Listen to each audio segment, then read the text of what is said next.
For decades, addiction treatment operated with a strict barrier. On one side stood highly credentialed clinicians, on the other, patients. Today, healthcare is dismantling this divide. Organizations are hiring former patients into leadership roles, bridging the gap between treatment centers and the communities they serve.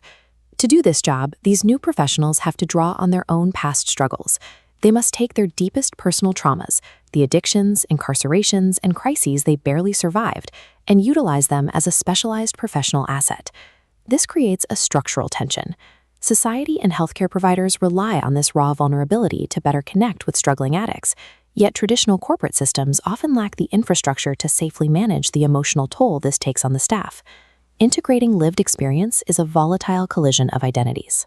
Without careful management, the pressure of the role can easily consume the very practitioners who are trying to heal others.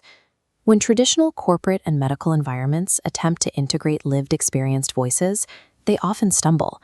Instead of treating these practitioners as highly specialized experts, institutions frequently reduce them to token representation. At a recent executive hiring panel, a lived experience strategist was brought in to evaluate candidates. One interviewee treated him as a corporate equal until his recovery background was mentioned. Instantly, the candidate's tone shifted, speaking to him as a patient needing a fix rather than a colleague making a hiring decision. This bias is reflected in the payroll. A consultant with a PhD commands a lucrative salary or a high daily rate. Meanwhile, the lived experience expert providing crucial strategic insight is often expected to consult for a token fee or even retail store vouchers. This economic gap stems from an old societal bias. Rehabilitative work is still largely viewed as a charitable sacrifice, a moral duty for those who caused their own problems, rather than a specialized skill that reduces overall healthcare costs. This traps practitioners in a vicious loop. They must constantly prove their professional and economic worth to the very institutions that were originally designed to fix them, not employ them. The danger deepens when personal trauma and professional duties occupy the exact same physical space. Many coaches work from home, spending their mornings guiding clients through the exact traumas they survived themselves. Think of two captive tigers in a small enclosure. They won't breed because they're constantly on top of one another, with no space to separate. When professional stress and personal sanctuaries are forced together, coaches cannot decompress.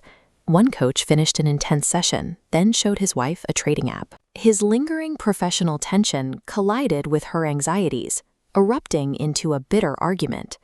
Without deliberate physical boundaries and emotional decompression periods, the trauma these professionals are hired to manage inevitably contaminates their personal safe spaces.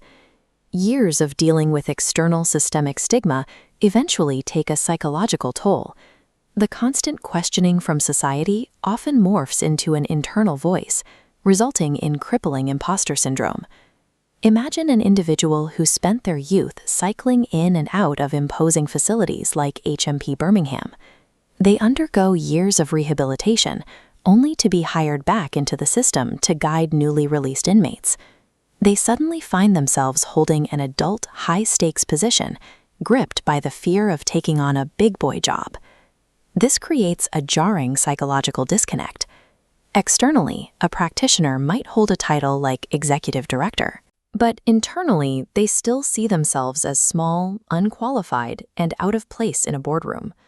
While external hostility from the healthcare system is a hurdle, the practitioner's own internalized belief that they are a fraud can be even more damaging.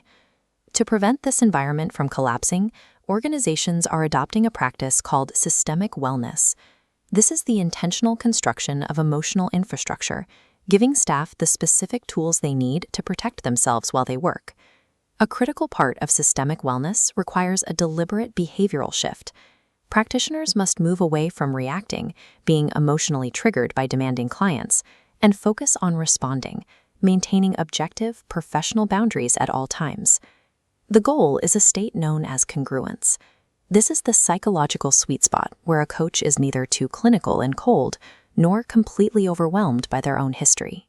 Instead, their personal vulnerability becomes a carefully controlled tool used to build rapport. Achieving this level of congruence requires organizations to actively protect, train, and compensate their staff with the exact same dedication they apply to treating their patients. When these practitioners secure executive salaries and professional autonomy, they effectively rewrite the institutional rules. By proving that lived experience can be managed with the same rigor as a clinical degree, they force the healthcare system to recognize that the most effective way to treat a crisis is to hire the people who survived it.